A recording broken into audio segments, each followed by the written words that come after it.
So everyone, I'm really excited for you to meet one of my most beautiful friends in the world, and also an incredible coach in her own very specific arena. And this is Kerri. And I'm really excited for her to walk us through a journey of a different sort than we are normally talking about in this space. So I would love you to introduce yourself to everyone. So tell us, who are you? What do you do? Yeah, cool. So I'm Kerri. I live on the Gold Coast and I'm a coach. I'm a hypnosis practitioner, and my main focus is supporting women and mothers to create sustainable connection within their families. So I'll share a bit about my career, I'm certain, throughout the other questions that Kat has, but in a nutshell, that's where my passion lies. It's the connection within families to be able to have great relationships. Yeah. Oh, chills already. So yeah, I have learned so much just being friends with you and watching you so intentionally move through the last few years, knowing it was in preparation for baby who is currently cooking. And it's been so beautiful, and to watch that journey of you intentionally taking action for your health and your mind and your relationship and your environment, and to watch you now move through pregnancy so beautifully, so gracefully, like no major health challenges. And it just has been this awesome confirmation of what I already knew, that when we do that work ongoing, it just makes all of those experiences so much more beautiful. So I'd love to hear, what was life like before your experience now and what you do now? And was there a turning point? Tell us about that. Yeah, I mean, I could go really far back, and in a snapshot, I grew up in a family of 4 girls, so I'm the youngest. And we were a performing arts family, and home was quite loud. There was lots going on, lots of people around.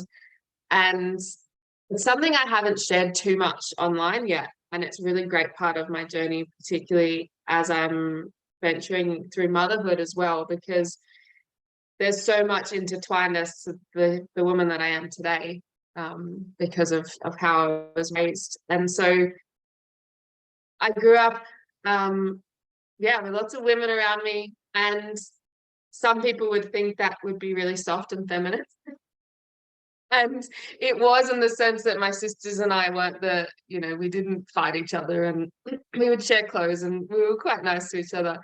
However, we were traversing a lot in the mental health space of people around us. So growing up with that, being in our awareness, not really certain on what that really meant. However, in early teens, recognizing that it wasn't what I desired, and that I started to realize that it wasn't that normal, as in, like, not everybody has that experience. And so I started working on myself quite young, to be honest. I left school quite young, and one of the only rules my parents had around that was to study and to have a job if I wanted to leave school. So I did that, and I started working in childcare, and there were parts I loved about that, and the main part being connecting with families. And then that career turned into 15 years, and continuously what I loved the most was connecting with the mothers, supporting them with their mindset, and recognizing that the mothers knew exactly what to do when it came to taking care of their child. It's just built within them. It was the other parts of life. How do I also take care of self? How do I also maintain a relationship with my partner? Or how do I navigate this on my own if that was their situation? And so it really sparked that passion for me of, how can I serve these women better without just being the woman that goes and takes their kids out for a walk and bathes them and puts them to bed? There's so much more that I knew I could do. And so I did a lot of personal development on self. And initially I went down the spiritual path of, you know, going deeply into the yoga and the meditation, and essentially isolating myself really from the outside external triggers, if that's the word that resonates. And I got a lot of growth in that because I removed all the outside things, right? And everything was great. And moving back into the real world after that experience, I realized that things were hitting me even harder because I knew more about myself. And so it then led me to, I went down the rehab path. I signed myself into rehab where they gave me some great diagnosis of PTS and anxiety and all these other numbers and things that people can be diagnosed with. And to be honest, it served me at that time for a short period of time, until I realized that was also limiting me. And so I've been on this journey of continuously wanting to grow and utilizing the resources that I learned at the time each step until I wanted more. And that's kind of what led me to want to grow in that massive expansion. And Kat and I trained with the same company. And the major turning point for me was actually a year ago. And I completed this master prac training where I was actually able to release a lot of things that I didn't even realize were on my timeline that had been impacting my adult life.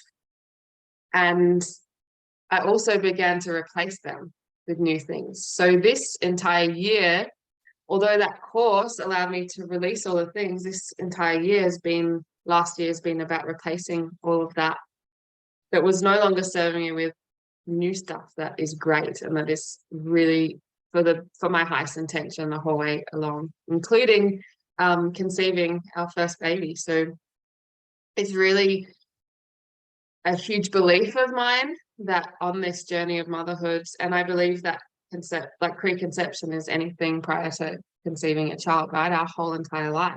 And so that has been a huge process of data collection and an experiment on self, right? Of all these families I've been able to support in the nanny world. And then using my own body as this experimental vessel of, okay, well, I eliminate all the chemicals, all the plastics, I eat well, I, focus on mindset, all these things. What does that then look like? And for me, what it's looked like is an incredibly healthy, energetic pregnancy, which is very, very exciting. And I love that I get to support other women to create that story, to have another reference point for how great pregnancy can be. Yeah. And it's so powerful because I, as you know, came through the world of all the reproductive health issues and cycle problems, and we connected in that space initially, and to have also felt how much we are able to change our body and how it responds, and it's just so cool to see you just have the best pregnancy. It's so fun. And in the arena of, I suppose, business and incorporating life's journey and business together, what do you think has been the biggest challenge or biggest lessons from any major challenges in life?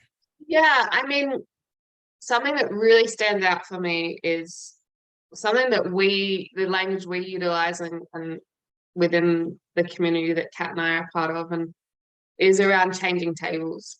And this concept of, for me, there was it's before I knew consciously what I was doing. However, I was like, okay, I don't want to be around these people anymore. And I don't know what the middle point is. However, I'm just going to remove myself, was kind of what I did. So I stopped hanging around people that I didn't feel great around, didn't have great conversation around. And at a point of life, this included my family. And so this was a huge moment that I remember quite well. where I went to my parents and I just was really honest with them about all the reasons why I didn't want to go to the family events anymore, and I didn't want to do things the same way that I had been doing. And it was quite a shock to a lot of people in my life. And I didn't plan it to come out the way it did. It just got to a point where I was like, this, it's enough. I guess to do it differently. And the only way that I know intuitively to do this is just to tell people, because if I hold it in anymore, it's going to impact me. So it caused a lot of change within my family unit and friendship group. I had a lot of friends that were kind of like, what is, where are you okay? Like, what are you doing? What, they were actually quite concerned about me. However, I was the happiest that I'd ever been. And that was a huge challenge, because not only did it impact me, it was then my sisters that were like, okay, well, this is different now. You know, can I go to that event? It really rattled them. And the changing tables aspect that maybe Kat's talked into before is, yeah, you get to move from one table of people that aren't necessarily serving your life. And for a period of time, you often move to a table on your own until you find that new table, where even when you first go to that new table, it can be a little bit like, this is a bit new and foreign. Intimidating, terrifying. And sometimes you want to like start creeping back to the old table. And then you're like, no, I'll go by myself. It's like this little game. And so that's I actually started that quite early on, which was great once I learnt this new knowledge, to be like, oh, I'm quite comfortable now with being uncomfortable around new people. You know, like that's the reality of growth, right? It's just more levels where you get to have a moment of growth and like, what's this, until it's comfortable again, right? So that's probably the biggest challenge, I would say, along the journey of growth and personal development, but also the lesson in that being that it was an intuitive process that I was doing unconsciously. And I now know that to be a huge part of how we can make massive change in our lives. Yeah. So it's my intuition served me really greatly many times in my life. Yeah, amen to that. And I resonate so much with that. And I remember learning about changing tables, and I was like, this describes my life. And when we're moving through life, but we might have that cookie cutter version of like, you're supposed to have the friends from high school that you do every holiday with, and you're supposed to have the family that all get together and they're happy in the pictures. And yet my experience was totally different too. And there was always changing friends, and people were coming and going and leaving, and then the family piece as well. And I love that you touched on how you intuitively felt called to tell them and have that conversation, even if it might not have always come out the way you might have liked it to at the time. I remember having a similar conversation with my family, and this just when it got to that point again, where I was like, I'm moving to a new level, and right now I can't talk to you. Like, there's parts of this that I can't even do this. I love you, and you're probably not going to hear from me for a while. And it was a few months, I think it was about 6 months, where I really had no contact with my parents, especially. And now looking back, that was one of the most powerful things I ever did, because it got me to get clear on myself and communication and boundaries and all the things. And now I have this relationship with my parents that's totally transformed. And I never could have imagined that, from that space of wanting to shut them out to having this beautiful connection and knowing that I can then map that across to any relationship. And this is the ripple effect, right? Because every time we're healing, there's people on our timeline that get to heal as well. And it may be a concept that isn't as tangible as the others, right? However, once you experience it, you're like, okay, well, I didn't actually do any work on the relationship with my family. It just worked on me, and things changed. and it affected the outside. Exactly. And we've seen a lot of that in the work that we do, to the point where I literally am all full body chills right now just thinking of a few of them. So I'd love to know, what is life like now, and what are you excited about because of the space that you've created within and external?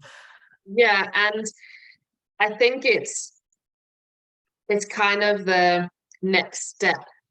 The evolution of growth for me is the growth of baby, because I've been in this space of what am I creating? What does it look like? What am I calling it, for so long in the past, where I was just like, I know what I want, and it's clear in the energetic sense, but tangibly, what does it look like? How do I market that? How do people see it from the outside?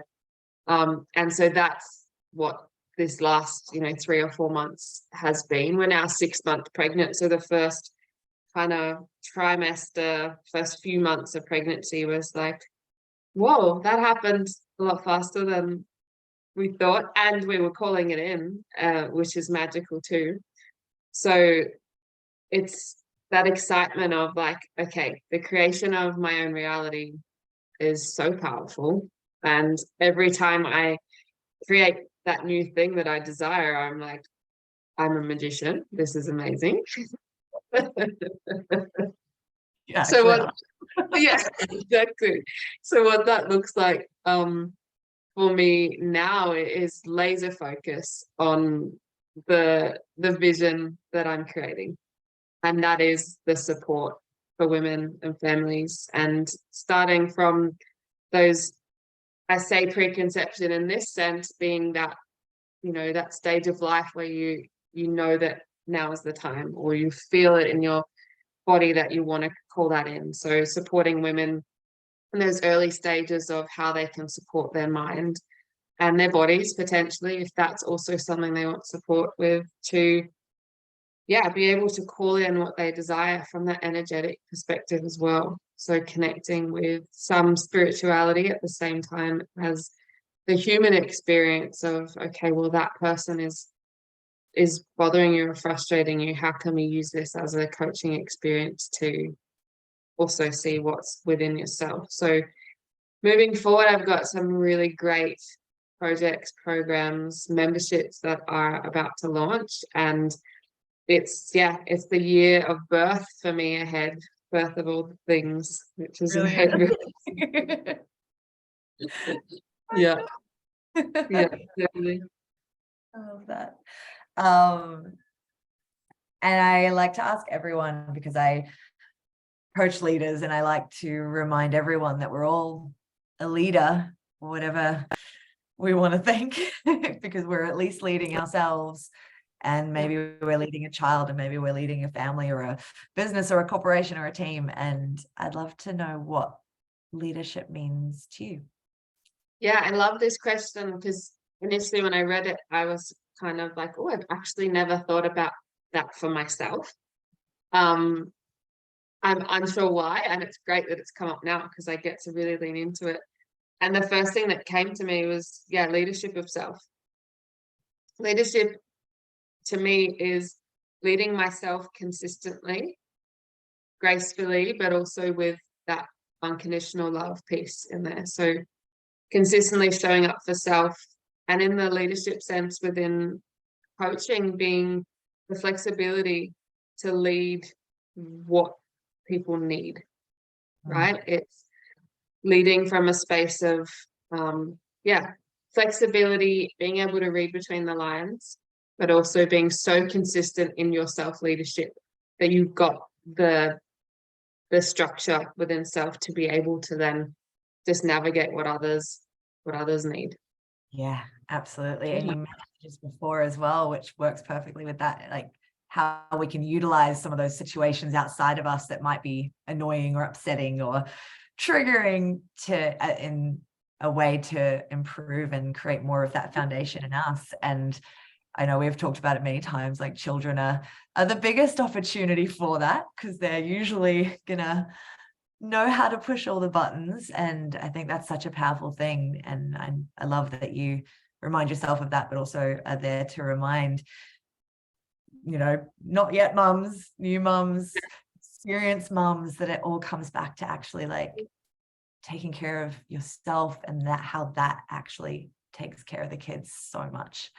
Totally. And I love this, like I straight away just want to draw a circle of like that the inner child is also the adult version of then the child that you birth is the inner child again. It's like this continuous thing of how can we first parent our inner child to be able to then parent our own child who's looking up to us and learning from us in every moment. So the preconception aspect is parenting starts when you choose, right? You get to parent yourself from a loving place. And if there are things that you maybe wished you'd heard as a child or were guided through as a child, you get to guide yourself through that now.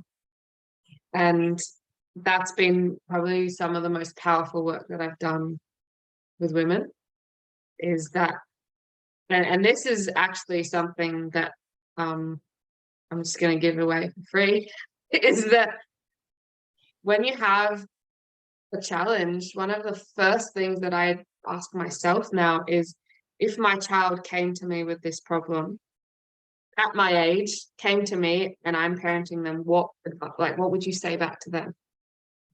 And it changes the perspective so much, because you're able then to come from a place of compassion.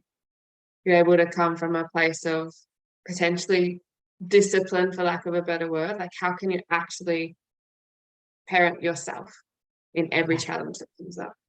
Yeah, and and I think that's why building that like strong foundation and self is so important, because there can be those moments if there's a question or mom, or whatever it is, there's that opportunity for that autopilot, that fight or flight just to kick in, and that automatic program from mum or dad or wherever to just be like, and to be able to go, oh, how could I respond to this? And this is applicable to obviously any relationship, but how powerful when you're molding a little humans. So, and it's the same in the relationships outside of us too, like with our partners and things. We were all a child once upon a time. Yeah. And yes, I focus on supporting women, and I have coached men too. However, that ripple effect of women and mothers taking care of self and actually asking for support, because there's many dads and men that are out there wanting to support, they're just not sure how. Yeah.